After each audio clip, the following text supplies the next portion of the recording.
Eu sou humano e, portanto, nada do que é humano me é estranho. Assim falava o poeta e dramaturgo romano Terêncio, e assim falo eu, Flávio Ricardo Vassoler, escritor, professor, youtuber, nômade, fiel como os pássaros migratórios e fundador da Universidade Virtual do Vassoler. Muito boa noite, pessoal. Boa noite a todas, boa noite a todos vocês. Hoje é dia 11 de junho de 2023 e nós fazemos aqui no meu canal do YouTube Flávio Ricardo Vassoler a segunda live desse domingão, né? E na live de hoje, na aula de agora, né? Na live de hoje de agora, que já é a segunda, eu vou falar com vocês sobre o discurso proferido numa conferência internacional pela paz. Vejam vocês, pela paz, hein? Um discurso proferido pelo Vladimir Putin, presidente da Rússia, em Munique, principal cidade da Bavária, região sul da Alemanha, com a presença de vários líderes internacionais. A Angela Merkel, premier alemã, estava lá, representantes dos vários países da União Europeia, OTAN, né, e Estados Unidos e tudo mais. E vocês conseguem ter acesso a esse discurso do Putin de 2007, muito importante, muito articulado. Eu sempre digo, a despeito de eu ter enormes reservas com relação ao regime encabeçado pelo Putin e com relação ao regime dos Estados Unidos, o Putin é um intelectual. Além de ser um líder político, ele é um intelectual, ele é uma figura muito preparada como estadista, e eu falo isso independentemente das críticas virulentas e plurais que tenho aí ao seu regime, como tenho também aos Estados Unidos. Hoje, eu vou analisar com vocês como esse discurso do Putin de 2007 pôde prenunciar o conflito atual entre Rússia e OTAN, barra Estados Unidos, na Ucrânia, né? E é claro que eu falo tudo isso, eu faço essa análise tendo em vista que, bom, Flávio, é sempre perigoso fazer história da frente para trás. Ou seja, tendo o resultado como desenlace desse conflito na Ucrânia, a gente como que procura ligar os pontos falando, olha, necessariamente a história redundaria aqui. Eu tomo muito cuidado com isso, eu procuro evitar anacronismos históricos, é claro, mas, gente, de fato, neste específico caso, no processo que, digamos, não é que é aberto pura e simplesmente pelo discurso. Já havia escaramuças, tensões e tudo mais, eu vou comentar isso com vocês, mas o discurso feito na Europa Ocidental, na Alemanha, em Munique, cidade onde eu já estive com as viagens de Vassoler, belíssima cidade de Munique, capital bávara, né? Capital cervejeira, diga-se de passagem. Um discurso feito ali na Alemanha, país epicentro da Primeira e da Segunda Guerras Mundiais, país em que a Guerra Fria ali encontrava sua fronteira farpada entre o Ocidente, capitaneado pelos Estados Unidos, e Oriente, capitaneado pela União Soviética, cuja maior república socialista soviética era a Rússia, né? Então é muito simbólico esse processo e a gente vai entender. Ao analisarmos alguns aspectos fundamentais desse discurso proferido pelo Vladimir Putin em 2007, a gente vai compreender o que está em jogo em termos macro-históricos, macro-políticos e macro-geoeconômicos no atual conflito na Ucrânia. Tá bom, gente? É muito elucidativo. E, mais uma vez, se vocês forem aqui ao YouTube, né, vocês que já estão assistindo a essa aula minha pelo YouTube, se vocês procurarem esse discurso do Putin, a capa desse vídeo vem de uma foto tirada ali por ocasião do proferimento do discurso pelo Putin, tá bom? Antes de mais nada, eu quero pedir a todas e a todos vocês que deem um like no vídeo, curtam o vídeo, disseminem esse vídeo pelas redes sociais, para que nós possamos dialogar com cada vez mais e mais pessoas. Olha aí, gente, o pessoal pediu e o Vassoler atendeu. Aqui embaixo do vídeo está passando o banner com a chave do Pix, nomade.editora@gmail.com. É o Pix da editora Nômade, fiel como os pássaros migratórios, que eu fundei em 2021, junto com a minha amada irmã Larissa, para publicar os meus livros. Ano que vem, em 2024, no Brasil, sai meu 6º filho literário. Podem esperar que vocês vão me conhecer pessoalmente. Vou ter a satisfação de fazer dedicatória no livro para vocês. E vocês podem mandar um Pix, ó, nomade.editora@gmail.com. Isso ajuda muito o canal. Quem quiser contribuir pelo Pix, é só mandar um Pix lá e pode mandar o comprovante do Pix, inclusive para essa mesma chave, que é o endereço de e-mail da editora. Aqui embaixo do vídeo tem 2 teclas. A tecla Seja Membro, para vocês se tornarem membros humanistas do canal, e tem também a tecla Valeu, para vocês mandarem uma contribuição financeira. Quem estiver aqui no chat do YouTube pode mandar um super sticker, que é uma saudação paga, e um super chat, uma pergunta paga. Eu vou agradecer muito a vocês, tá bom? Vamos lá, gente, vamos lá, que esse tema é muito importante. Pessoal, Vladimir Putin foi agente do KGB, né, na Alemanha Oriental. Fala alemão fluentemente. Inclusive, quando chegou ao poder, no fim da década de 90, mais especificamente em 99, dezembro de 99, mas vamos dizer assim, assume ali na fronteira entre 99 e 2000, o Putin vai até o parlamento lá alemão para fazer um pronunciamento, e o faz em alemão. Vejam vocês, né? O Putin, o que se diz é que o Putin tinha uma relação boa com a Angela Merkel, que inclusive, salvo engano, tinha sido cidadã da Alemanha Oriental, né? Vamos entender o seguinte: quando o Putin chega ao poder, numa transição de poder que vai do Yeltsin para o Putin, a Rússia já estava num período... Bom, passou toda a década de 90 num período, pior período talvez, não vou dizer o pior período do século XX, porque a gente pode se lembrar do período da Revolução, da Primeira Guerra Mundial, da Revolução Russa e da Guerra Civil. Sem falar, obviamente, do período da Segunda Guerra Mundial. Ou seja, a Rússia viveu no seu coração, no seu seio territorial, alguns dos piores momentos da história da humanidade e, sobretudo, do século XX. Né? Uma verdadeira tragédia, né, para o povo russo. Mas a década de 90, gente, é a bancarrota radical da Rússia. É a bancarrota da União Soviética, é a compressão da economia russa, é a dimensão de que as empresas estatais são dilapidadas por dentro e por fora, ou seja, por oligarcas de dentro da Rússia e de fora da Rússia. É a transformação de um país que, ainda que com muitas deficiências no fim do regime soviético, tinha uma rede pública de educação, de saúde, e tudo isso vai à lona. A inflação galopa, as pessoas são reduzidas, as classes populares são reduzidas não à pobreza, mas à mendicância, ao miserabilismo, né? O índice de prostituição, o índice de gangsterismo, a dissolução da polícia, a máfia russa, os oligarcas que abocanhando zonas de comércio, mercados, empresas estatais, é uma tragédia, é uma verdadeira tragédia a transição ali. Cadê? Alguns russos, eu não vou chamar de ingênuos, alguns analistas que são inteligentes, mas alguns que têm muita fé no Ocidente, que na verdade o plano histórico, desde o século XIX, a geopolítica estadunidense, anglo-saxã, com Mackinder e outros autores, que o plano é acabar com nações portentosas como os Estados Unidos e desmembrá-las para chegar ao coração da Eurásia, o continente mundo. Então o interesse é desmembrar a Rússia.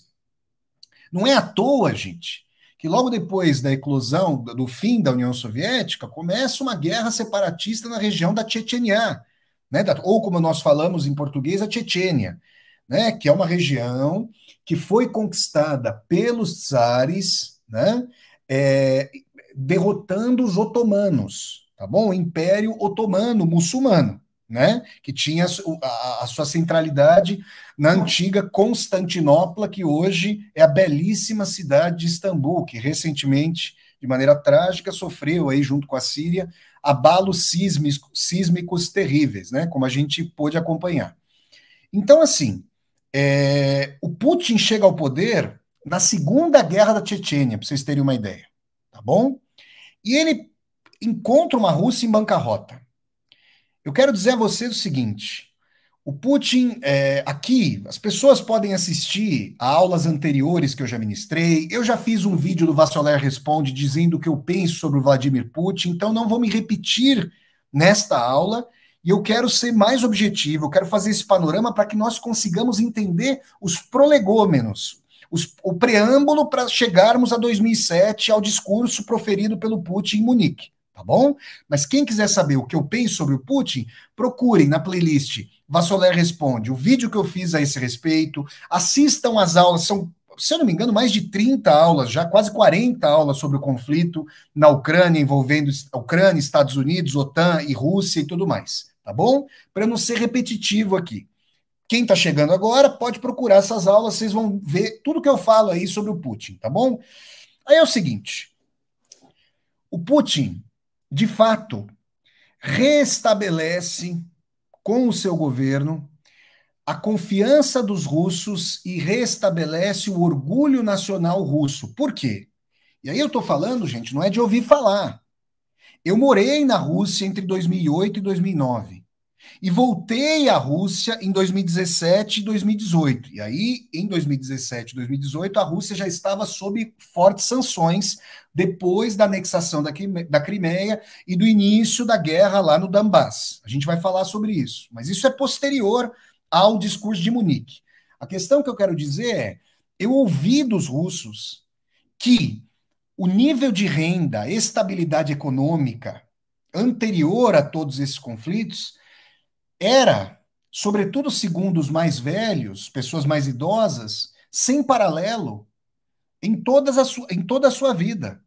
Que a Rússia começou a restabelecer parâmetros de ganho econômico, que a Rússia estabeleceu normalidade econômica, política e jurídica dentro dos parâmetros russos, porque o termo de comparação, vejam vocês, era a década colapsada de 80, ao longo da qual houve grandes esperanças com a perestroika e com a glasnost do Gorbachev, do Mikhail Gorbachev, a reforma econômica, a transparência política, que naufragaram, infelizmente, ao fim e ao cabo, e o gangsterismo da década de 90.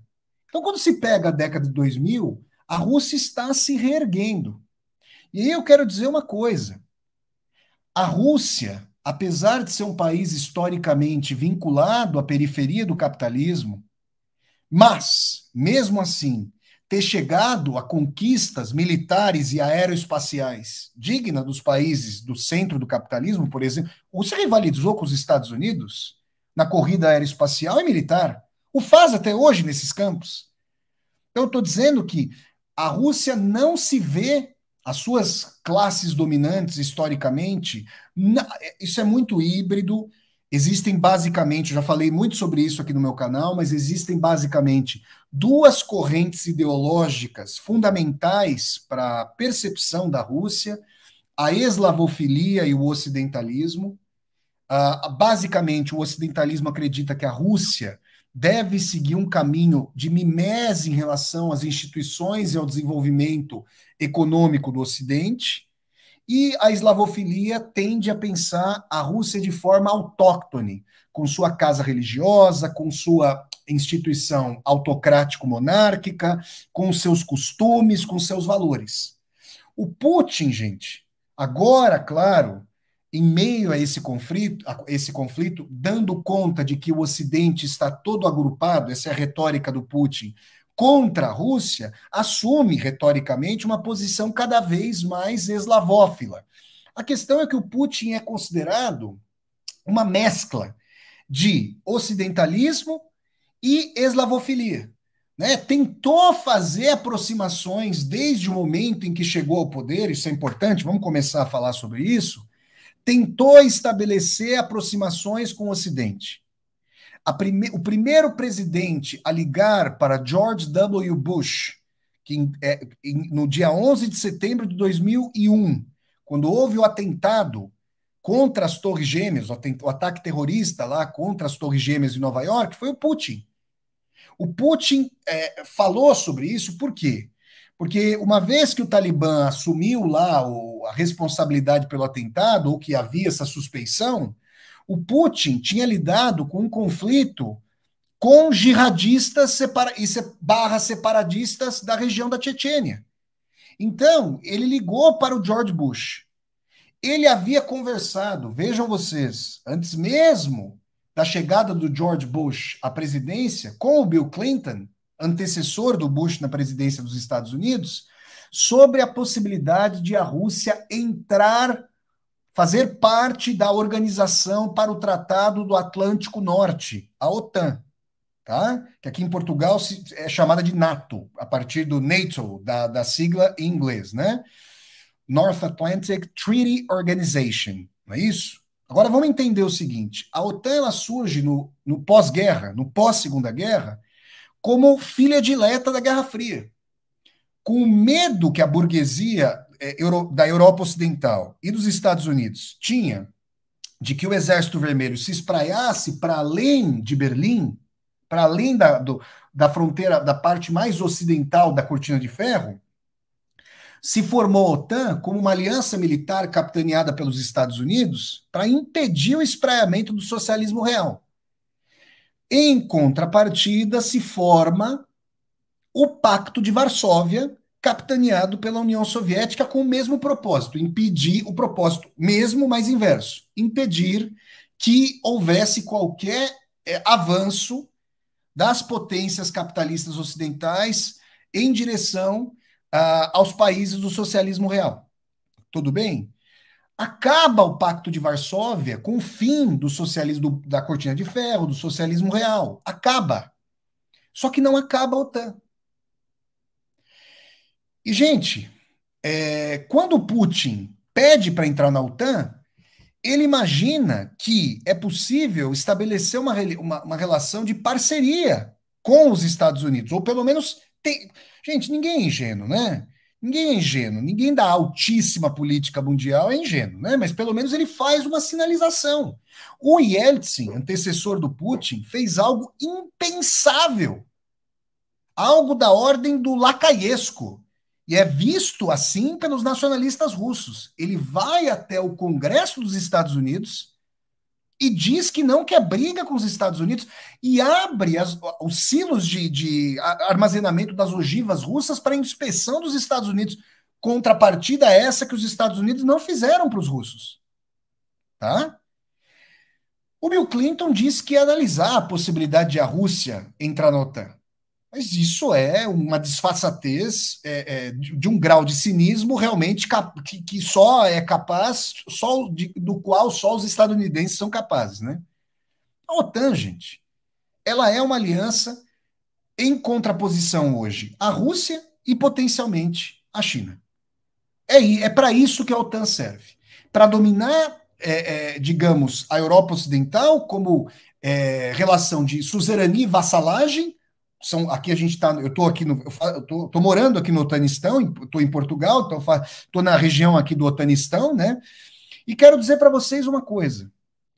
O Putin, já entrando aqui no seu discurso de 2007 em Munique, disse claramente: foi feita a promessa pelo James Baker, secretário de Estado dos Estados Unidos, à época da dissolução, pouco antes da dissolução da União Soviética, ao último secretário-geral do Partido Comunista Soviético, Mikhail Sergeyevich Gorbachev, que a OTAN não se expandiria nem um centímetro a mais em direção para além do local onde havia a fronteira ocidental na Alemanha da Guerra Fria. O George Kennan, que havia sido embaixador dos Estados Unidos na União Soviética. Escreveu, um grande conhecedor da Rússia, um grande conhecedor das relações da Guerra Fria. Escreveu que seria um gravíssimo erro quaisquer expansões da OTAN em direção às fronteiras da Rússia. Tá?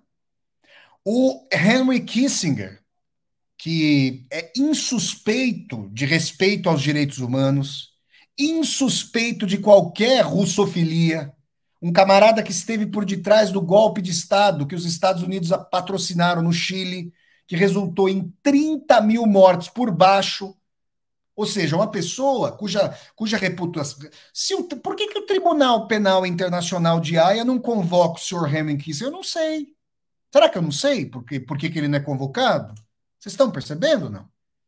Mas vamos entender aqui o seguinte: o Henry Kissinger, portanto, com essas credenciais, que digamos, não são as credenciais de um humanista, para dizer o mínimo, o senhor Henry Kissinger disse, né, foi secretário de Estado e sempre foi um grande estrategista, a despeito das críticas ferozes e contumazes que eu tenho a ele. É um homem de Estado, e homem de Estado a favor dos interesses dos Estados Unidos. E chegou a dizer que seria um erro clamoroso se os Estados Unidos... a OTAN / Estados Unidos, mesma coisa. Se a OTAN, né, avançasse pelos portões da Europa que são representados pela Ucrânia.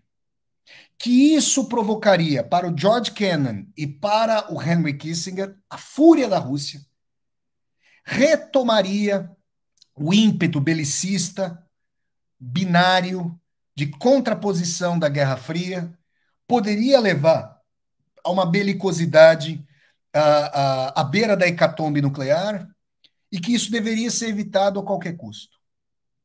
Estão percebendo? O que é que aconteceu? A OTAN se expandiu, e se expandiu em direção às fronteiras da Rússia. E as pessoas, eu quero dizer aqui que aparecem às vezes aqui no canal, tá? Pessoas que dizem assim, porque esses países aí da Europa Ocidental e do leste europeu aceitaram, os representantes quiseram a OTAN. Vejam, gente, eu já analisei aqui os sentimentos sumamente ambíguos, dúbios, e eu diria, em grande medida, anti-russos, que graçam no leste europeu.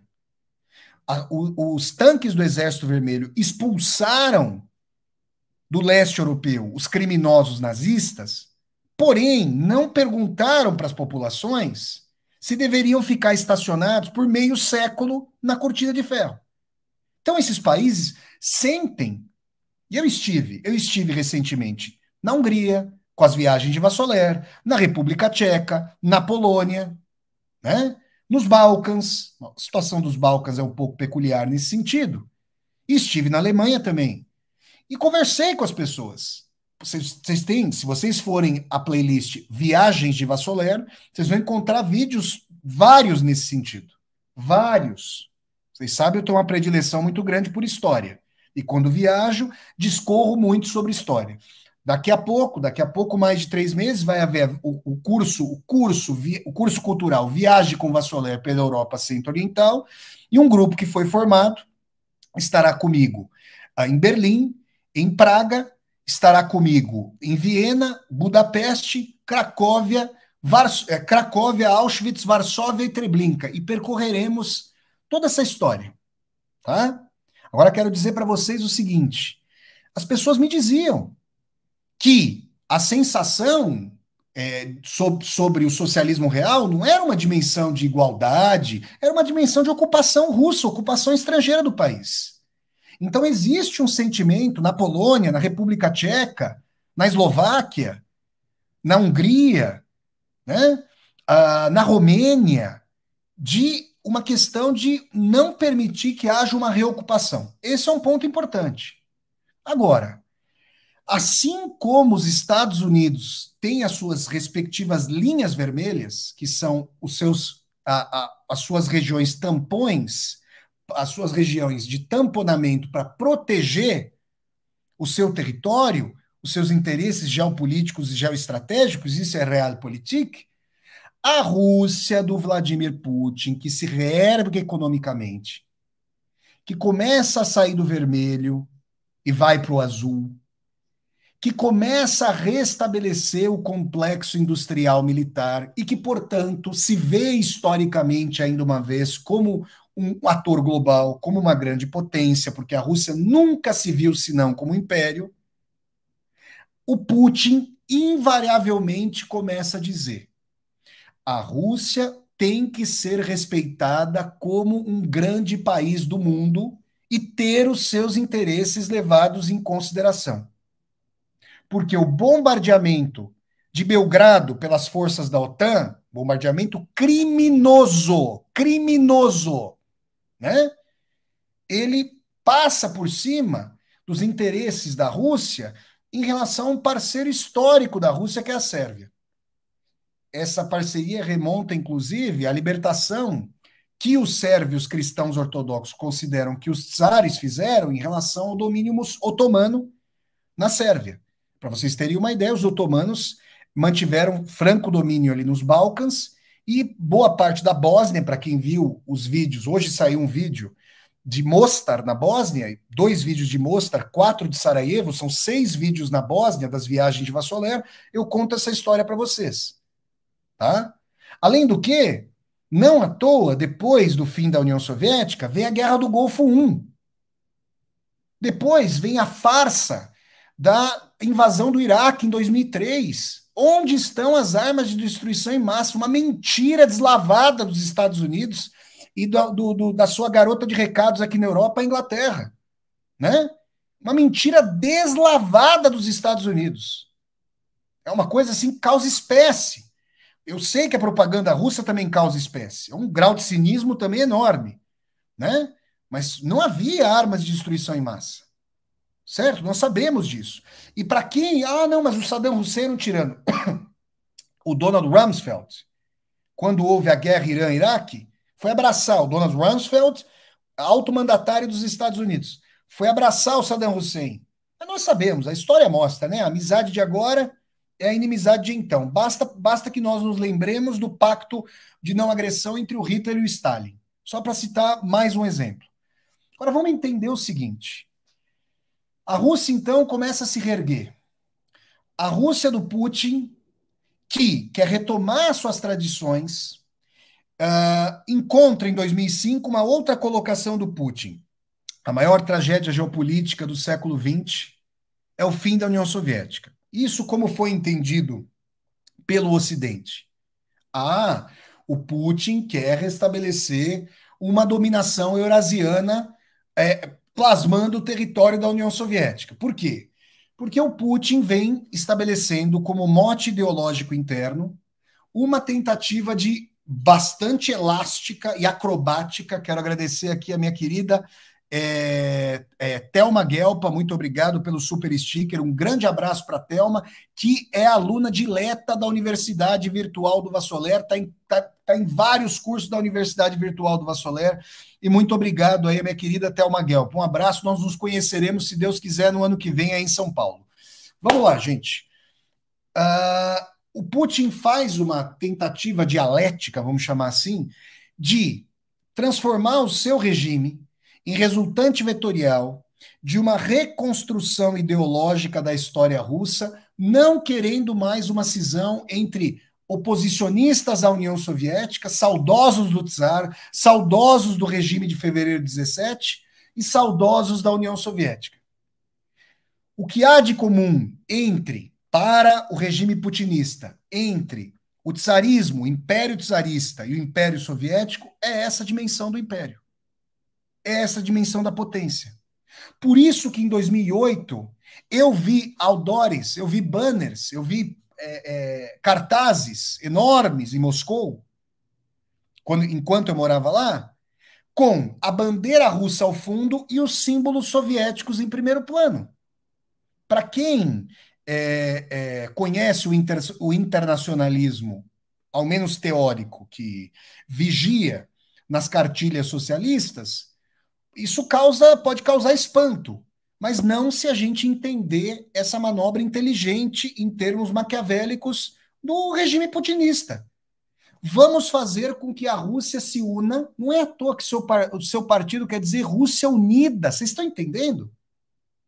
Por isso, ele chegou a dizer que, por ele, o corpo, a múmia lá do Lenin, né, o corpo mumificado do Lenin sairia do mausoléu, por ele sairia, mas ele quer respeitar a memória de todas as pessoas que lutaram na Grande Guerra Patriótica, que é a maior vitória militar da história da Rússia. Vocês estão entendendo? Então ele presta homenagem a pessoas que tiveram. Todas as famílias da Rússia perderam algum ente querido na Segunda Guerra Mundial, que eles chamam de Grande Guerra Patriótica. Então, esse é o caldo. O Putin teria interesse, por exemplo, se prevê que a Bielorrússia, é algo previsto, que a Bielorrússia possa ser reincorporada à Rússia. Isso, inclusive, porque o ditador da Bielorrússia, o Lukashenko, né, é um aliado contumaz do Putin. Né? Os países bálticos já fazem parte da OTAN, nós sabemos. Agora, a Rússia, de brinde com esse conflito, ganhou 1.350 quilômetros de fronteira da OTAN, consigo própria, via Finlândia. E aí a gente tem a questão ali na Ucrânia. Né? Mas entendamos, os Estados Unidos se viram, com o colapso da União Soviética, como potência inequívoca do mundo. E ditaram os termos da assim chamada Pax Americana. Estão compreendendo, gente? E essa Pax Americana seguia a seguinte cartilha. Vocês vão se lembrar lá do cientista político, se eu não me engano é de Stanford, o Francis Fukuyama, falando sobre as dimensões do fim da história, da dimensão de que a história culminava no capitalismo supostamente liberal dos Estados Unidos, porque é supostamente liberal, porque gosta do monopólio, gosta de interferir imperialistamente, destroçando povos, lançando bombas. Né? E eu repito, o dia que o Tribunal Penal Internacional de Haia convocar os ex-presidentes dos Estados Unidos para serem interpelados, aí a gente vai começar a achar que tem ecumenismo nesse tribunal. Né? Muito bem. A situação começou a mudar. E o Putin, então, em 2007, eu quero dizer que eu já assisti a muitas entrevistas e a muitos vídeos de agentes do MI6, o Serviço Secreto Britânico, da CIA, do FSB, que é o sucessor do KGB, dizendo, olha, as relações começaram a engrossar, porque o Putin, tentaram comprar o Putin, como tentaram, até conseguiram, em boa medida, comprar o Yeltsin. O que é comprar? Colocar o presidente da Rússia na capa de uma grande revista dos Estados Unidos. O Putin foi capa. Procurem aí na internet. Eu não vou falar o nome da revista, mas procurem. O Homem do Ano. Enquanto, isso é o quê, gente? Isso é falar, seguinte, aceita o receituário pura e simplesmente neoliberal. Privatize tudo aí da Rússia. Venda os seus recursos. Não se preocupe com o complexo industrial militar. Vamos desmembrar teu país. Aceite aí uma posição subalterna. Coisa que as classes dominantes entreguistas do Brasil adoram em relação aos Estados Unidos. A Rússia não. Com a Rússia não tem isso, gente. Tá? Podemos, mais uma vez, vocês, pessoas que acompanham o meu trabalho, sabem minha posição com relação ao putinismo. Mas não se trata de lamber bota dos Estados Unidos. Né? Não se trata. Então eu quero dizer o seguinte, quando o Putin chega a Munique em 2007, ele tem numa introdução do discurso uma fala incisiva. Né? Eu que morei na Rússia conheço esse tipo de... Gente, quantas vezes eu ouvi lá na Universidade Russa da Amizade dos Povos, não só lá, em vários locais, это не моя проблема. Isso não é problema meu. O cara te lançava na cara. Ríspido. Isso não é parte. No Brasil, ao menos, eu sei que as relações estão ficando cada vez mais árduas, duras, infelizmente, mas no Brasil a gente às vezes tenta dar uma suavizada, né? Mas a cultura russa tem uma questão de rispidez, não vou negar isso. Tá? E aí, gente, o Putin fala, eu vou cortar, começa a falar na conferência, eu vou cortar, let's cut the crap. Vamos cortar aí as churumelas, tá? Esses termos diplomáticos vazios, e vamos Vamos direto ao ponto. Né? Всегда прямо. Vamos sempre em frente. Как по-русски, como em russo. Vamos lá. Sempre em frente. Всегда прямо. O que ele vai dizer? Vai dizer o seguinte: não se sustenta mais a ordem unipolar, a Pax Americana. O PIB somado dos países que fazem parte dos BRICS é maior do que o PIB da União Europeia. O que ele está querendo dizer com isso? Que economicamente, o mundo forjado pelo pós-Segunda Guerra Mundial não é o mesmo mundo do começo do século XXI. E, portanto, não é possível que um único país, que o Putin é duríssimo, quer ensinar a democracia para o mundo, e tem Guantánamo em Cuba, que quer ensinar a democracia para o mundo e tortura iraquiano, tortura afegão, que já bombardeou o Laos, o Camboja, que patrocina golpes de Estado, inclusive até hoje na América Latina, né? Que tem bases, United Bases of America, né? Bases pelo mundo inteiro. Que esse país quer ensinar o quê? Tem que ensinar a si próprio. Até meados do século XX, a lei racial criminosa. Tem que ensinar, não é exemplo nem para si próprio, mas com seu poder militar e econômico, quer dar exemplo para o mundo. Então o Putin vai dizer o seguinte: querem ensinar isso para a gente, mas olhem os exemplos que dão para o mundo. Repito, essa aula é sobre o discurso do Putin, mas eu sou amplamente crítico ao putinismo, tá? Só para aqui não ficar esse fla-flu, porque a minha questão aqui é fazer uma análise ecumenicamente crítica, criticamente ecumênica. Então, vamos lá. E ele vai dizer isso e vai dizer o seguinte: então, não cabe que um país queira exportar o seu modelo político, o seu modelo econômico, os seus valores para o mundo como um todo, e o mundo tendo que se ajoelhar diante deles. Essa é a questão. E ele fala muito claramente que a questão cultural também está envolvida, porque hoje a gente assiste aí na Rússia a colocações de reacionários dizendo que movimento LGBTQIA+, e movimentos feministas são palavras dos reacionários ideólogos putinistas, degenerescência moral do Ocidente. Eu não preciso dizer quanto eu acho isso um horror, como eu acho isso lamentável, como a Rússia, infelizmente, nessa aliança entre Estado e Igreja Ortodoxa, porque a gente é o seguinte, tá? É o seguinte: o Putin e seus ideólogos, como engenheiros do imaginário social, entenderam que o vácuo deixado pela ideologia do socialismo real, que era em enorme medida esvaziada, que no final das contas era mais uma ideologia de dominação russa, porque muitos países, inclusive da ex-União Soviética, se sentiam colonizados pela Rússia. Aliás, se vocês forem estudar o triste e trágico colapso da União Soviética, vocês vão ver que os russos, que a República Socialista Soviética da Rússia mandava para todos os países da antiga União Soviética, para não haver riscos de secessão em relação à União Soviética, porque a Constituição Soviética, em tese, permitia a secessão. Mas a Rússia, aqui, ó, esse é irmão desse, né, gente? Então mandava russos. E esses russos eram vistos como colonizadores. Vejam o que aconteceu na Geórgia, no Azerbaijão. Vejam o que aconteceu nos países bálticos. Eu fui para os países bálticos. Eu estive na Estônia e na Letônia em novembro de 2008 para celebrar meu 27º aniversário, né? Fui para lá. Era o jovem, o Robencito Vassoler, né? O Maladoi Chalaviek, o jovem Vassoler, né? Maladoi Chalaviek, como se diz em russo. E foi falar russo lá em Riga, capital da Letônia. Vocês acham que eles gostaram? Os jovens não falavam, mas os mais velhos, que tinham aprendido russo na escola, até me ouviam, mas não redarguiam. E eu não conheço o letão, não conheço o estoniano, né? Que são línguas, são países muito pequenos, bonitos, porém pequenos. E uma animosidade muito grande com relação à Rússia, né?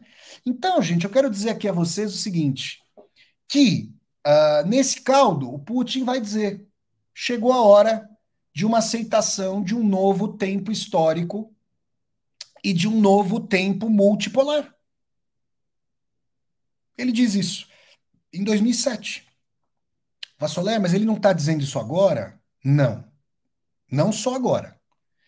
Ele, Sergei Lavrov, Maria Zakharova, né, o Shoigu, o Gerasimov, né, todo o seu staff aí, todo o Dmitry Peskov, estão falando isso aí, gente. Estou dizendo assim, o Estado russo está dizendo isso desde 2007. Vamos acompanhar? Vamos ligar os pontos agora? Que eu sei que eu não quero dizer, olha, depois do discurso foi acontecendo isso, isso, isso. Como se a gente tivesse aqui um quebra-cabeça, a gente vai montando a sequenciazinha. Não é jogo de War isso aqui. Apesar de todo o interesse do jogo de War, né? Quem já jogou War sabe como é interessante esse jogo. Vamos pensar. 2007 tem esse discurso. Gente, o Putin vai falar: olha, nós temos tratados com os Estados Unidos, um tratado em Reykjavik, que foi assinado pelo Reagan e pelo Gorbachev, lá na na Islândia, Reykjavik, país da grande Bjork, que fez a Selma do Dançando no Escuro, lá do Lars von Trier, uma interpretação genial, uma das maiores interpretações de personagem que eu já vi na minha vida, a grande Bjork, né, que é islandesa. O Reagan e o Gorbachev assinaram lá em Reykjavik, numa casa, tem lá até hoje. Quero ir para lá, para a Islândia, para ver essa casa ali do tratado de 1987, se eu não me engano, de não proliferação de mísseis balísticos. Tudo isso foi para o vinagre, gente. Todos esses tratados agora foram revogados. E mais, o Putin diz, os vários países aí estão desenvolvendo esses mesmos, Israel, Índia, Paquistão, Coreia do Norte, Coreia do Sul, tem esse arsenal, a China também, claro. Então, gente, aquele mundo de 2007, aquela tentativa de tratativa da paz, esse era o nome da conferência. Você vê, a história humana, ela parece se mover, diria o Machado de Assis, o motor dela é a ironia, né? Quando não o escárnio, né? O catarro, o escárnio, tudo que vocês quiserem. Porque uma conferência pela paz prenunciava aí a dimensão de que os Estados Unidos... Quem que venceu dentro do Estado-Maior dos Estados Unidos? Venceram aí aqueles que disseram o seguinte: nós somos os mais fortes, os russos estão enfraquecidos, eles que se lasquem e vão perder. Vamos seguir, tocar fogo, vamos tocar bala. Don't mess with Texas, não mexa com Texas. Aí coloca o adesivinho no míssil que vai lá para o Iraque, para o Afeganistão. O dia que cai míssil na casa deles, se acontecer isso, acabou o mundo, aí eles vão ver. Mas vamos entender o seguinte: em 2008, o que acontece? Lá na Geórgia, o Saakashvili, que é o presidente da Geórgia, pró-ocidental. Relações, inclusive, ali com altas figuras da política dos Estados Unidos. Conflitos separatistas na Geórgia, ex-República Socialista Soviética, né? E tratativas eventuais para a entrada da Geórgia na OTAN. O que o Putin faz? Manda tropas. E acaba a questão. Não estou justificando isso. Estou mostrando para vocês que para fazer uma análise precisa conhecer história. Senão a gente não faz historicização do conflito, não adianta nada, gente. Isso é cobertura midiática, né, de mídia corporativa brasileira, que é correia de extensão de Washington, D.C., e aí a gente não entende nada. Tá? A gente não entende absolutamente nada. Agora eu quero dizer o seguinte, hein? Vassoler, você é russófilo? Antiputinista e russófilo. Da mesma forma que eu sou anti-complexo industrial financeiro militar dos Estados Unidos. Vocês estão percebendo? Então o pessoal aí que tá falando, não, porque o Vassoler aí, tá vendo? Gente, vamos sair um pouquinho da arquibancada. Aqui, eu tô com a camisa do Corinthians aqui, gente. Vamos, vocês querem ir para arquibancada? Vamos juntar a maior torcida do Brasil, vamos torcer pro Coringão lá no Itaquerão. Vamos torcer pro nosso querido Lucha, que tá treinando o Coringão. Isso sim é torcer. Vamos fazer uma análise aqui, gente, mais ecumênica, né? O pessoal vem fazer palavras de ordem. Eu vou dizer para vocês têm a liberdade, ninguém aqui está ofendendo ao fazer palavras de ordem, né? Desde que não haja palavras de calão, ofensas, tudo bem. Mas eu quero dizer para vocês o seguinte: eu prezo muito mais por uma análise, né? Não por palavras de ordem. Tá bom, gente? Então vamos lá. Aí acontece o seguinte: o conflito da Geórgia, ele vem no bojo de uma guerra híbrida. de um contexto de guerra híbrida e de um contexto de revoluções coloridas, tá? Aí começa o negócio da Primavera Árabe. Estão lembrados, não? Para derrubar aqueles regimes árabes, colocar fantoches ocidentais. Sabe o que é a Líbia hoje?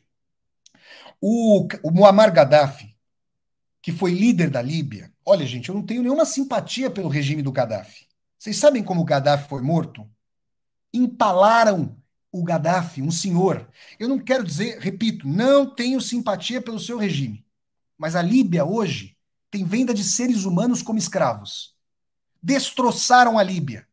E o Gaddafi foi empalado. Empalado. Isso porque ele gostava de jantares caros com líderes ocidentais. É isso, né?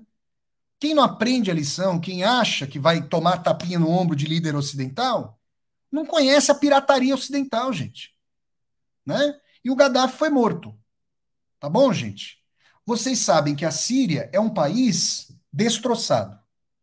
E o Estado Islâmico recebeu armas de quem? Ah, dos Estados Unidos, para lidar contra o regime do Bashar al-Assad. A Síria é um país destroçado. Não tenho simpatias pelo Bashar al-Assad, que é um ditador. Mas vejam, quem tem base na Síria? A Rússia. Ah, a Síria tem petróleo? Não, mas é a ponta da torneira, lá no Oriente Médio. Então, vocês têm um grande conflito do Oriente Médio. E hoje se fala dessa Primavera Árabe. O que se fala dessa Primavera Árabe? O que nós sabemos é o seguinte: em 2014, o Yanukovych, que sofria fortes pressões da Rússia, obviamente, para não entrar na OTAN, a Ucrânia, presidente da Ucrânia, e para não entrar na União Europeia, tomou um golpe de Estado. Quem patrocinou esse golpe de Estado?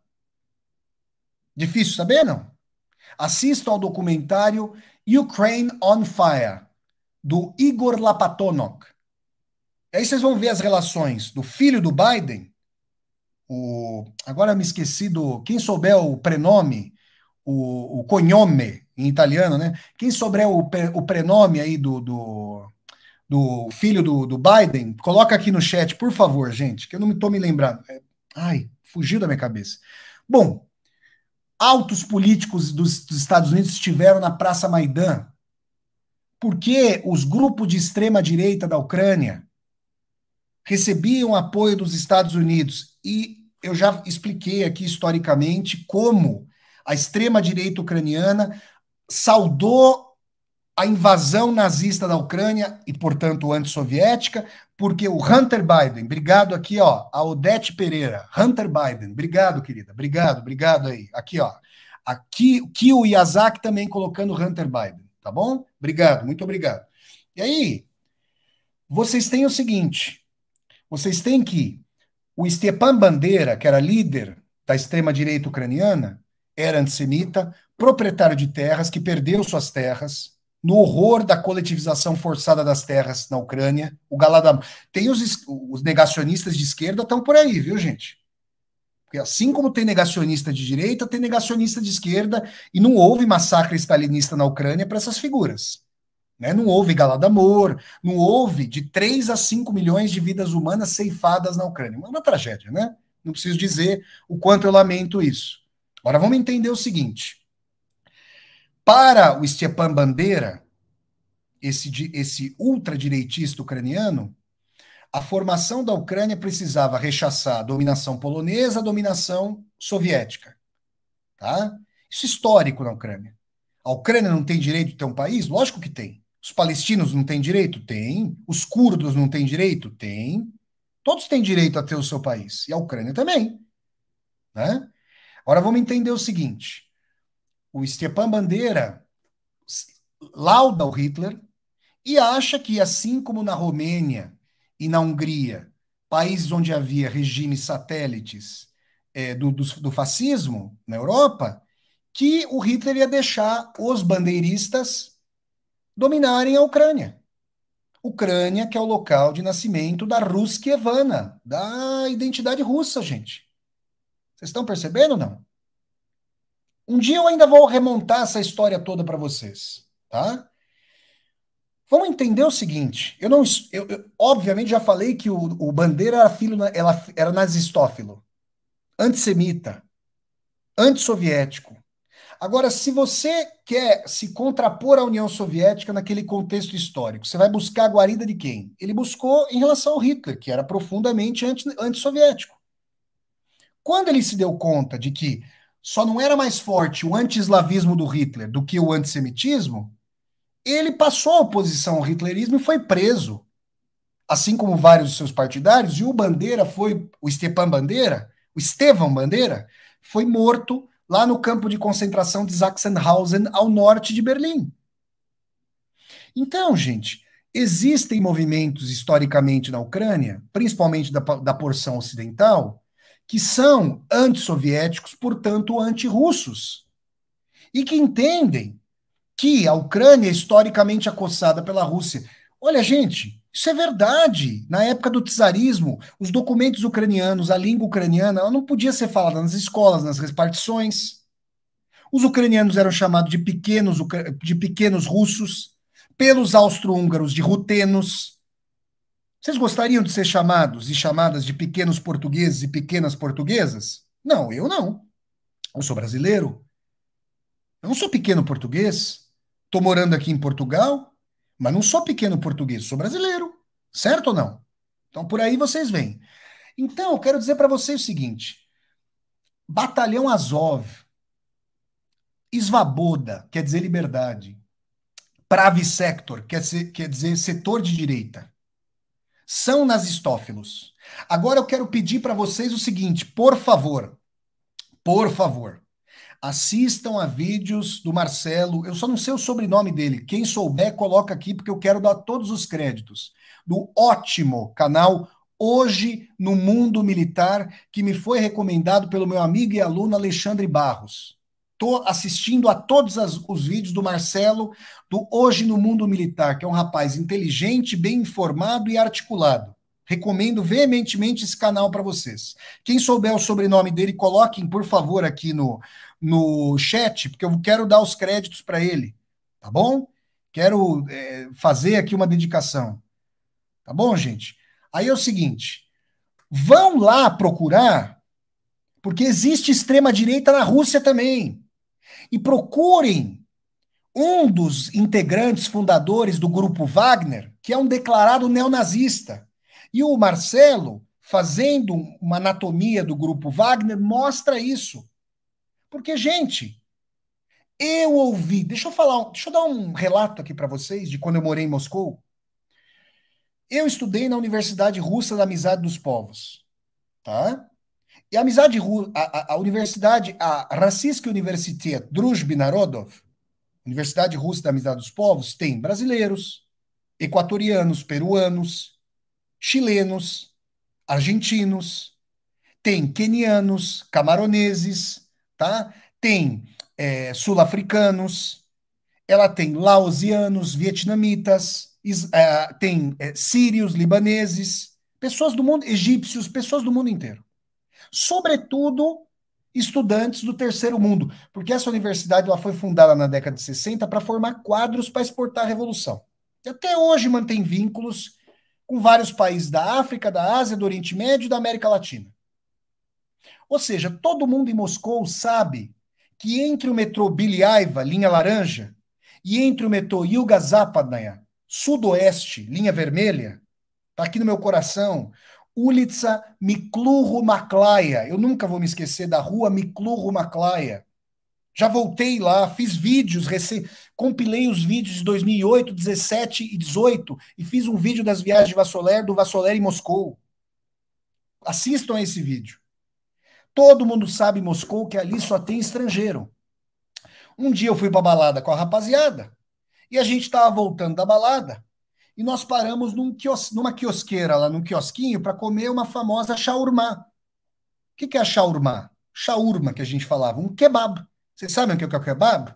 É o famoso gregão. Conhece um churrascão grego? Você pega ali aquele gyros, vocês podem comer a carne girante, o cara vai passando ali a faca, vai passando ali o cutelo, E aí vai caindo a carne, o cara coloca cenourinha ralada, coloca maionese, coloca tomate, coloca batata, depois ele faz o wrap, ele faz o rolo. E aí a rapaziada se deleita. 100 rublão. 100 rublão, baratinho, gente. Eu não lembro como é que era a cotação, mas era 100 rublão. Aí a gente tá lá, trocando uma ideia, só jovão, depois da balada, todo mundo feliz da vida, alguns não tão felizes da vida, vocês imaginam por quê, mas alguns felizes da vida. Aí, de repente, a gente ouve de longe, Moskva Dlia Moskvichei. Vou repetir, Moskva Dlia Moskvichei. Sabe o que quer dizer isso em russo? Moscou para os moscovitas. Sebo nas canelas, todo mundo. Nós saímos correndo, porque aqueles neonazistas estavam atrás dos estrangeiros, de nós que morávamos lá e que não éramos russos. Amigo meu, do Peru, tomou coturnada na cabeça. Esses são os neonazistas russos xenófobos, que existem lá, sim, senhor, e sim, senhora. E eu sei disso porque vivenciei isso. Vocês estão percebendo? Todo ano, no dia da vitória da Rússia na Segunda Guerra, algum cazaque, algum uzbeque que sofrem preconceito, como pessoas de outras regiões que vão para o Sudeste sofrem preconceito em São Paulo, alguma pessoa desses países morre lá em Moscou. Isso eu estou falando porque é de ter visto. Vocês estão percebendo ou não? E aí eu estou querendo dizer para vocês o seguinte: não achem vocês que não há extrema-direita na Rússia. Inclusive, eu já falei quão direitista é o regime do Putin.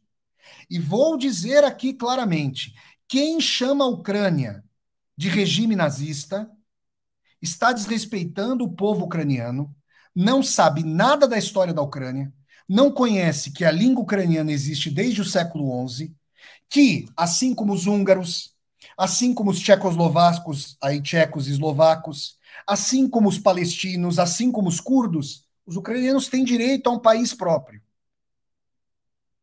E, obviamente, assim como o Brasil não se reduz ao nazifascismo, infelizmente há um contingente da população nazificado, infelizmente, né? Infelizmente existe. Nós esperamos que a justiça seja feita, né? Que aqueles que cometeram eventualmente sejam crimes, sejam investigados sob o rigor constitucional da lei e sejam punidos.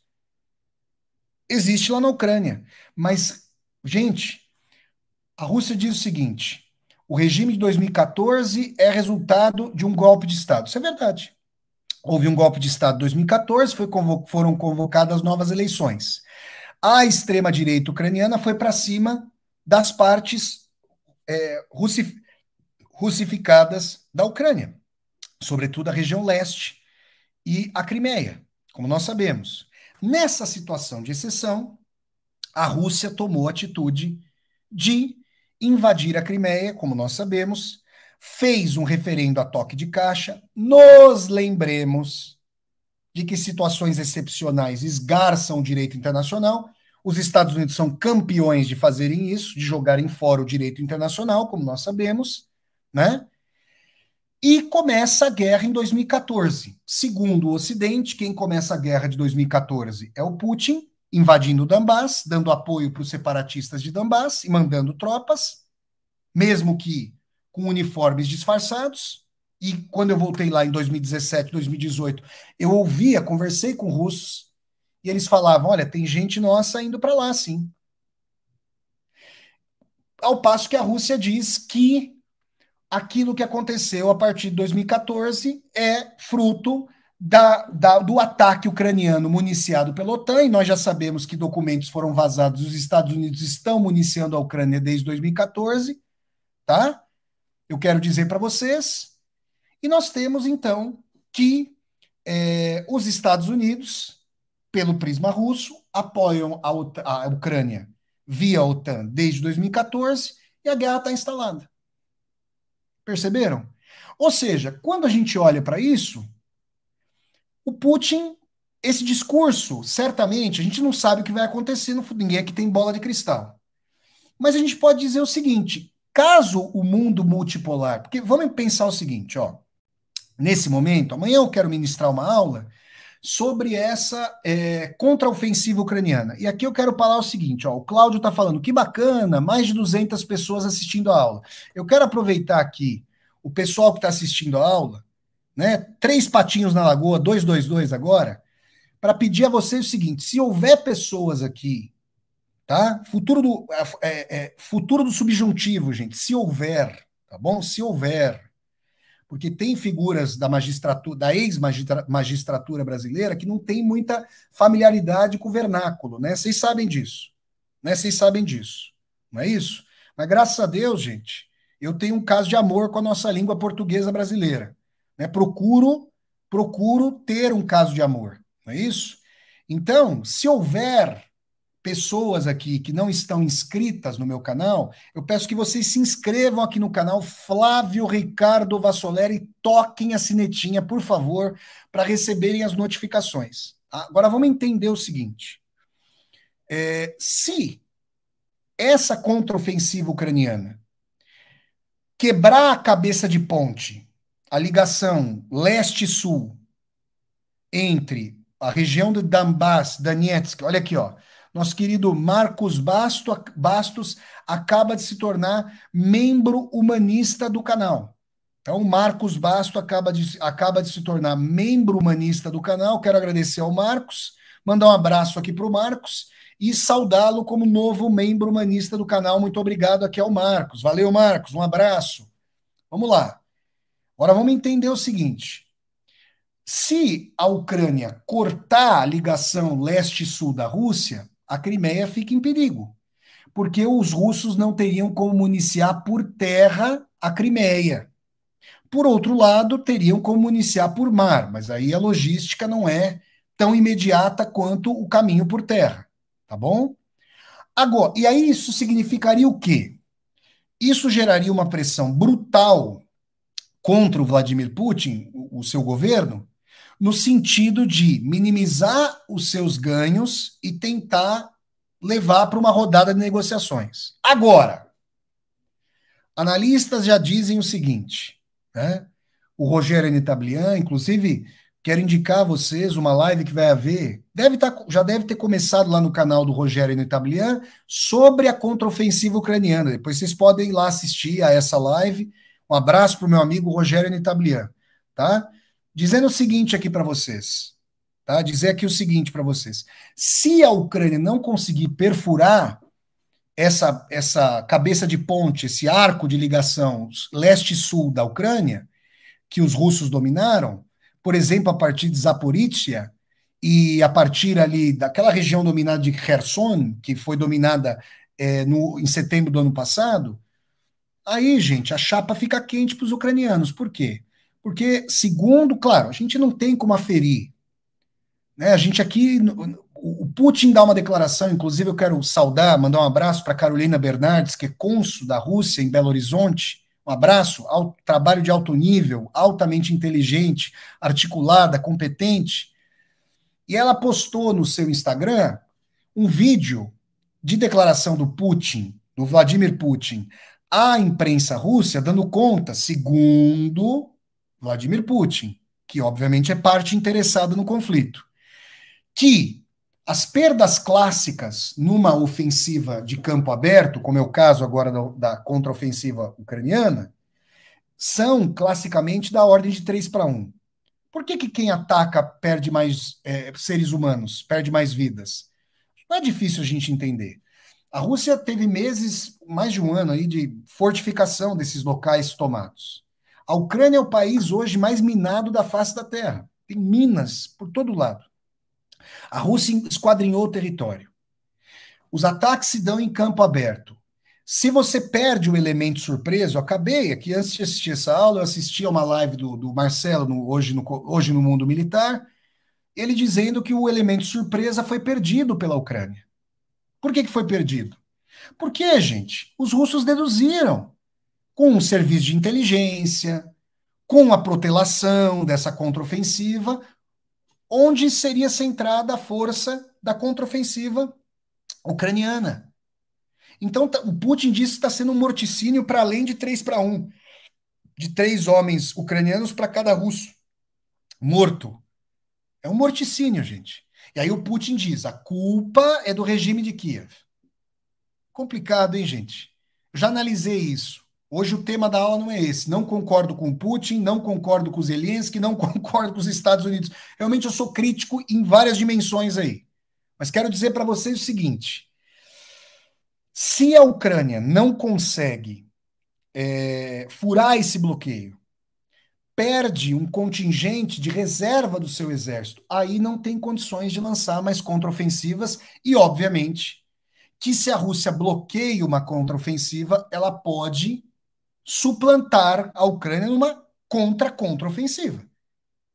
E se houver mais mobilizações do que... Por que se fala operação militar especial? Agora, todo mundo sabe que é uma guerra, mas por que se usa essa nomenclatura? Porque, segundo a lei russa, a mobilização total de tropas, tá, só pode se dar com a declaração de guerra da Rússia contra a Ucrânia. Eu vi um vídeo do comandante Robinson Farinazzo, que é comandante do Exército Brasileiro, salvo engano da reserva, né? Me corrijam se eu estiver enganado, em que ele dizia: olha, uma mobilização de 1 milhão a 2 milhões de homens por parte da Rússia varre a Ucrânia do mapa. Qual que é a questão? A OTAN estaria disposta a mandar contingentes, mas se isso acontece, o que é temerário, não está desenhado isso no cenário. Nós sabemos que extraoficialmente existem soldados da OTAN lutando? Sim, voluntários. Segundo o serviço de inteligência, os russos já interceptaram língua inglesa, língua polonesa, lá nos comandos militares auxiliando os ucranianos. Então a gente sabe disso. Bom, que os armamentos são ocidentais, todo mundo sabe, né? A questão é a seguinte: a Ucrânia, então, porque, gente, temos que entender o seguinte: olha, se um dia vier à tona o que está acontecendo com esse dinheiro que está saindo dos Estados Unidos para chegar à Ucrânia, nossa senhora. Vocês lembram do Alibaba? E os 40, vocês sabem o quê? Meu Deus do céu. Então a Ucrânia, porque o presidente da Ucrânia, vocês verem, né? Sair na capa de uma revista com a esposa no meio de uma guerra?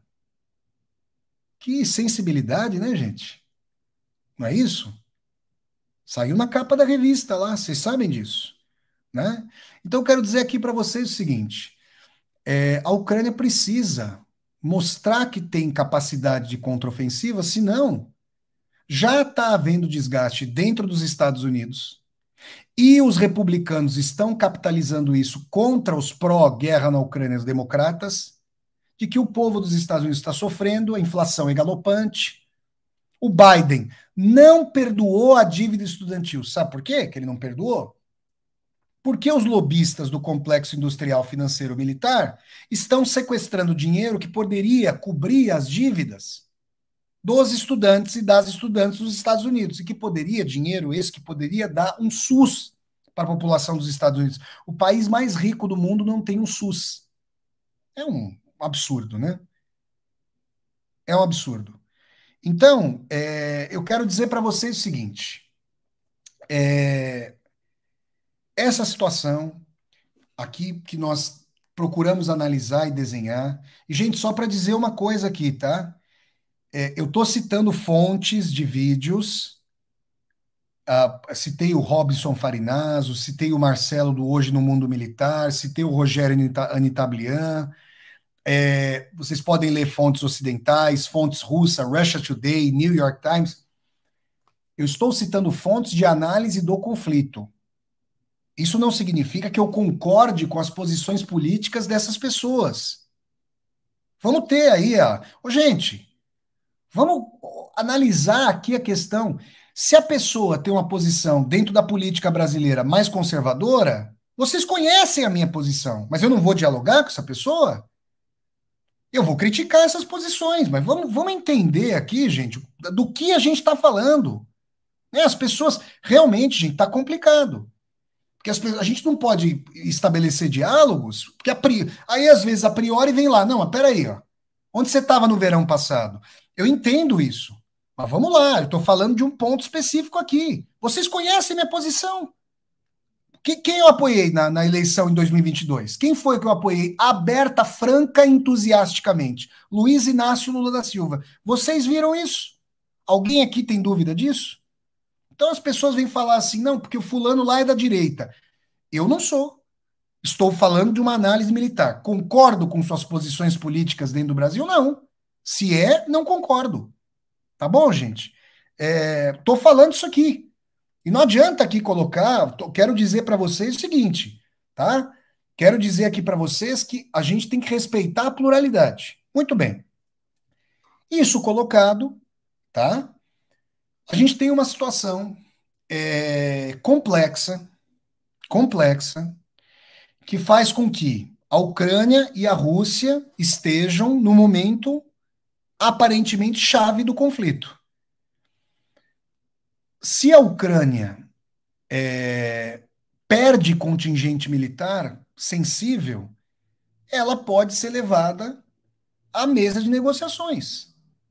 A Rússia tem interesse em ganhar tempo com o conflito. Por quê? Porque uma eventual vitória republicana no ano que vem contra os belicistas democratas, gente, eu não tenho simpatia nem por democratas nem por republicanos. Ao menos retoricamente, os republicanos estão, porque é uma capitalização em cima da guerra, contra os democratas. E aí eu quero dizer o seguinte: eu não tenho simpatia nenhuma pelo senhor Donald Trump. Aliás, muito pelo contrário, né? Mas ninguém vai dizer, gente, que em termos casuísticos, esses 37 processos contra ele, justo agora, em véspera de eleição, gente, isso aí é famosa. O Brasil sabe, né, o que é a utilização política da justiça, né? O Brasil sabe recentemente, né? Operação chamada jurídica, que na verdade é política, de nome Lava Jato, que nós sabemos, né? Então, o que acontece? Se a Ucrânia, se a OTAN não entra em campo, e nós obviamente esperamos que isso jamais aconteça de forma clamorosa, um esvaziamento do exército ucraniano pode levar a uma situação em que a Rússia, aí precisa ver, precisaria de mais recrutamento para expandir mais a sua atuação. Agora, a Ucrânia pode perder mais território se não conseguir fazer valer essa contraofensiva. E aí ela pode ser levada a ela pode ser levada à mesa de negociações. Isso tem, gente, eu duvido que os Estados Unidos, comandados pelos democratas agora, aceitem uma derrota ucraniana, porque isso acaba com a eleição a favor dos republicanos. Em política externa, eu morei. Gente, deixa eu contar uma coisa para vocês. Tem vários causos do Vassolé pelo mundo. Vocês sabem que eu sou um nômade. Fiel como os pássaros migratórios. Deixa eu falar aqui para vocês. Eu morei em Chicago por 2 anos, durante o doutorado e depois no pós-doutorado, lá na Northwestern University, estudando o bom e velho Fyodor Dostoiévski, né? Eu ia lá para uma casa de jazz chamada Green Mill, que fica no coração de Chicago. Tem a mesa do Al Capone. Ele frequentava essa casa lá, gente, eu não sabia. Agora vamos entender o seguinte. Eu estava lá no Green Mill e a rapaziada batendo um papo, trocando uma ideia. E quando chegava algum papo, chegava alguma questão de política, eles falavam, os americanos e americanas falavam na mesa de bar sobre os outros países como seu quintal mesmo. Vamos intervir ali. Eu ouvi isso em Moscou também, viu? Quero dizer que eu ouvi isso em Moscou também. E a gente não tem noção disso no Brasil, né? A nossa situação não é essa.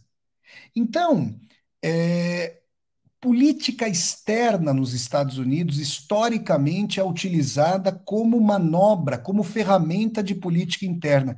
E quando os democratas de cor azul, os republicanos têm cor vermelha. Lá nos Estados Unidos, o vermelho é mais à direita. E a direita, são duas direitas, né?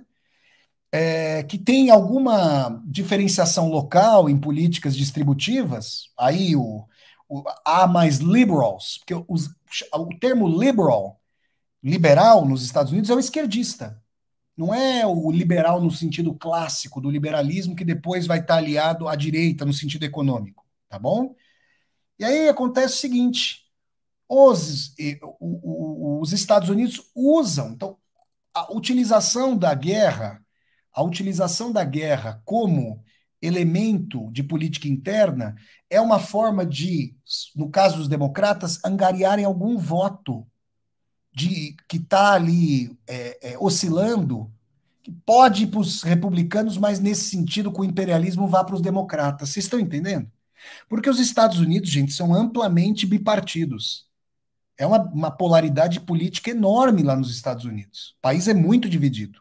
E tem os estados mais azuis e tem os estados mais vermelhos, no sentido de democratas e republicanos. Tá? Então, gente, eu quero dizer para vocês isso, essa colocação para vocês.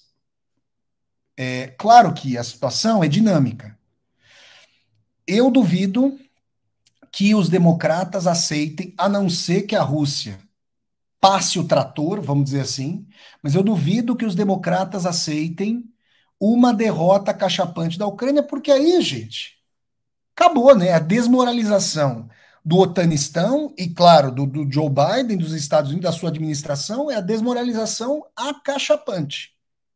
E aí está fundado, pelo menos num marco imediato, um novo processo que já vem sendo anunciado de multipolaridade. Porque aí, gente, se o Putin perde essa guerra, ele pode ser morto, inclusive, conhecendo a transição de poder na Rússia, que eu duvido. Bom, a não ser que a oposição pró-ocidental da Rússia chegue ao poder, o que eu acho muito difícil, porque mesmo Putin sendo apeado do poder, eu não acho que esse grupo do Putin vai largar o osso, e eu duvido que, a não ser que o Navalny seja libertado, que esse grupo chegue ao poder, mas aí pode ser desmembrado da Rússia, aí o Putin seria entregue para o Tribunal Penal Internacional de Haia. Gente, eu duvido que um país como a Rússia se submeta, mande um governante seu, aceite mandar um governante seu para a Haia. Eu duvido. Se o Putin perde essa guerra, a transição de poder é violentíssima, tá? Agora dizer aqui para vocês, tá? O seguinte: se a Ucrânia perde a guerra, num contexto de eleição vindoura dos Estados Unidos, está decidida a contenda. Então, gente, pensando no ganha-ganha, perde-perde, se prolonga o conflito, o Zelensky pode ser chamado ao realismo ainda uma vez, para além da retórica de guerra, que eu entendo, para estimular os ânimos, para falar, ó, a gente vai aceitar. E aí, gente, a história nos ensina que a guerra pode acabar. Não estou dizendo que vai acabar e nem tem cenário para isso. Mas pode ter cessar-fogo, pode ter armistício, não significa que o conflito acabou, né? Percebem? É uma situação clamorosa. Uma coisa muito importante é a China sabe que se a Rússia perde esse conflito, a OTAN fura a Ucrânia e cerca a China pelo norte.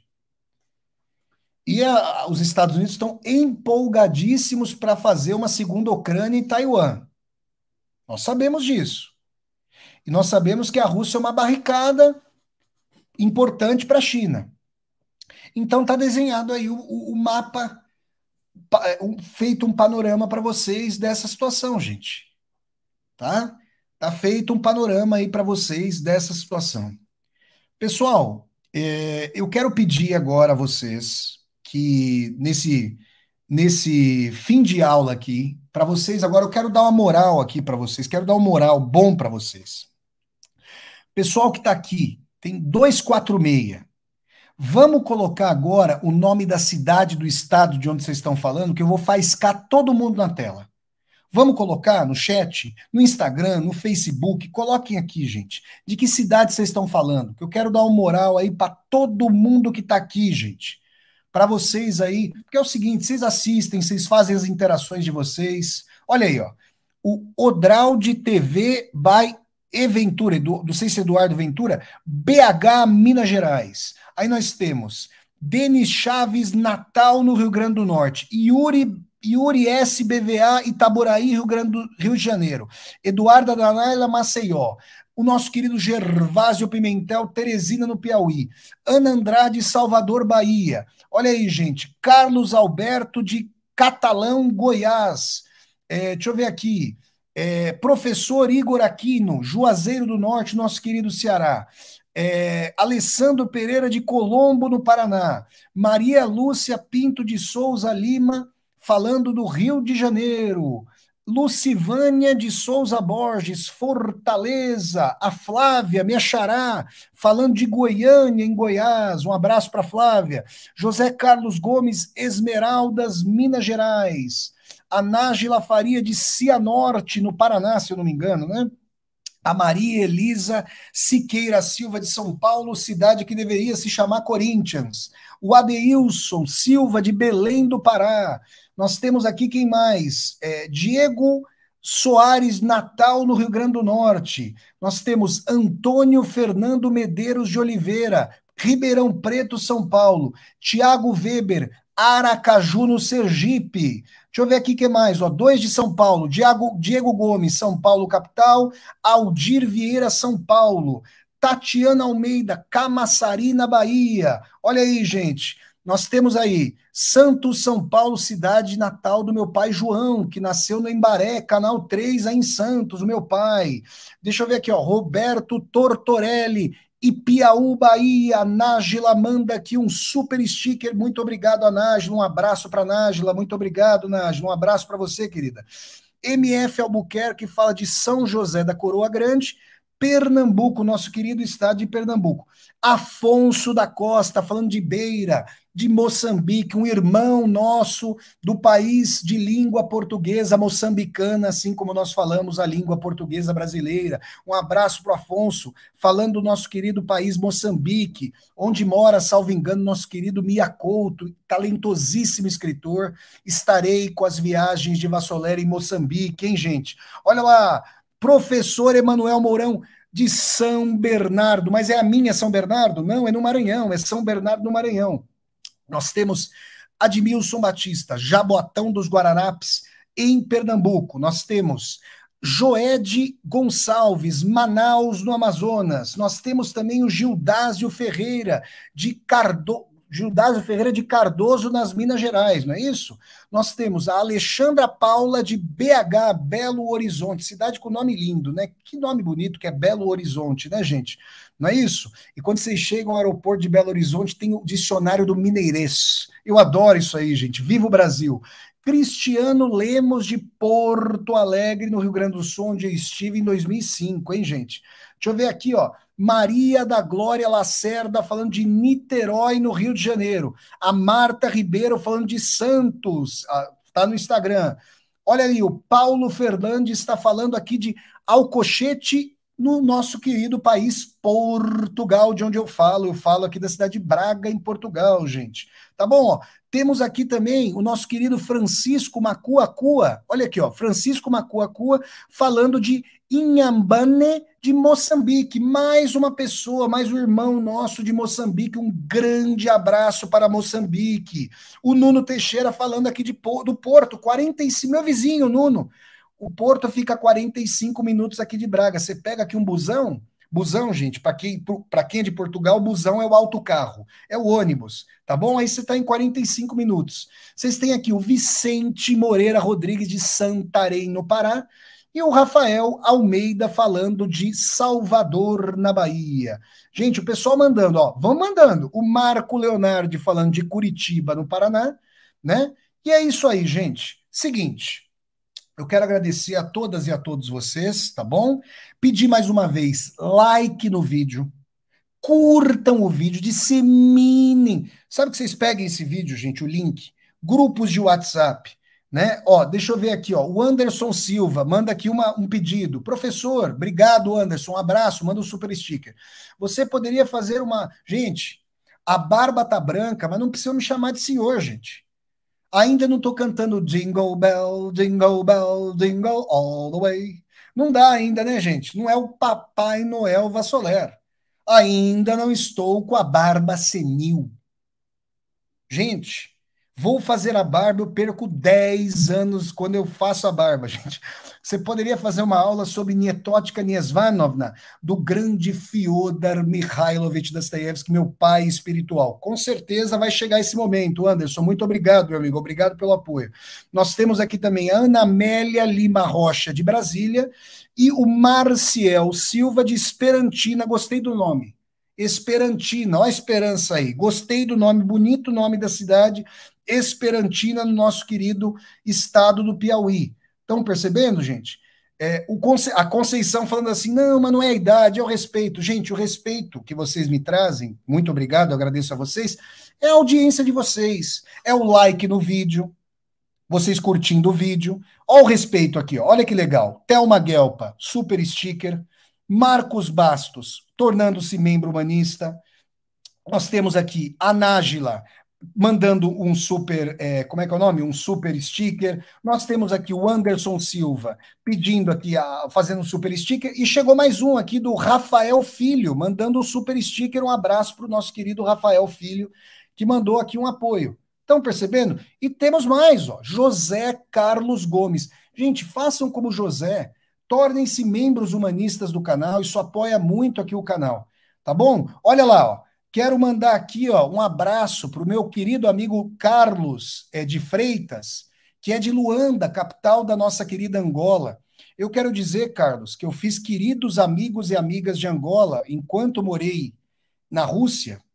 E eu quero mandar um abraço para o meu amigo Brito Cabebe, o Brito, que com quem eu dividi lá o Abixijite, um quarto, a gente dividiu um apartamento lá no alojamento estudantil da RUDN, que hoje é pai de 2 crianças e mora com a sua esposa e seus filhos na capital de Angola, Luanda. Quando eu for a Luanda com as viagens de Vassoler, com certeza encontrarei meu velho amigo Brito Cabebe, tá bom?